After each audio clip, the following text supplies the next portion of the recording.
Hi, it's Steve. Today we'd like to show you how to change the timer on your dryer. If your timer no longer advances on a timed dry cycle, or if you found that the heater contacts internally have failed, you will need to change that timer. It's a really easy job. Let me show you how we do it. Now before we begin this repair, the first thing we'll need to do is to disconnect power to the dryer. So either pull it far enough forward that you can unplug it, or locate the electrical panel, turn off the appropriate breaker, or remove the appropriate fuses. Now the next step in replacing the timer would be to remove the control knob. Simply pull it straight off of the timer shaft and just set that aside. Now next we're going to need to access 3 screws just behind the top of that console, so you may need to pull your dryer far enough forward that you can get a screwdriver on those.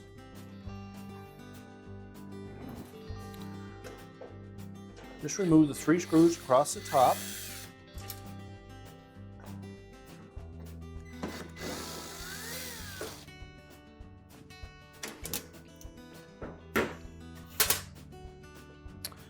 And then we're just going to tilt that control panel slightly forward and then slide it to the left as we're facing it from the rear.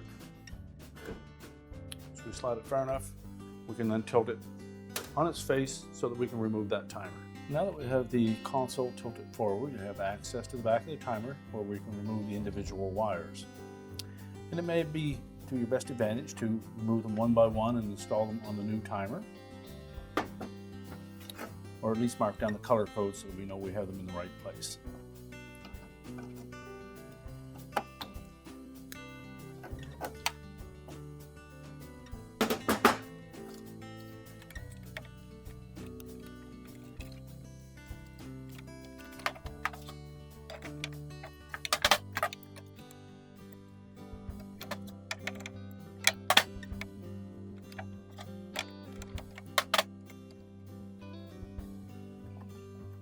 And just make sure that we have a nice snug fit on all of those terminals.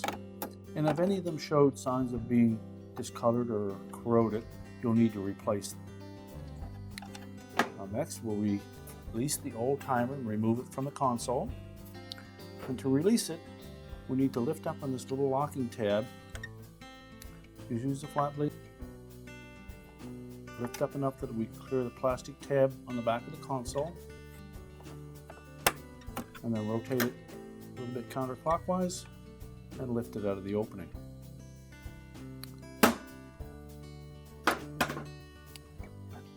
Now to install the new one, we line up the shaft in that opening. Make sure the 2 locking tabs on the face of the timer are above the plastic tabs on the back of the console. So it's laying flat, and then just rotate it clockwise until that locking tab locks into place. Now we can tilt the console up, so just make sure that we line up those 3 tabs and the slotted openings in the main top, and slide them over until it locks in place. And then tilt it back into position where we can then put the 3 retaining screws through the back panel.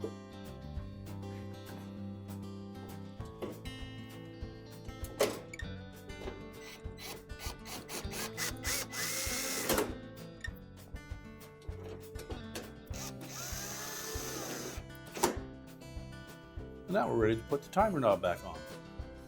Now before we put the timer knob back on, we do want to make sure that the metal insert is still intact in the knob and not stuck on the shaft of the old timer. Push it in place. And now we can push the dryer back into position. We're now ready to reconnect the power, and our repair is complete.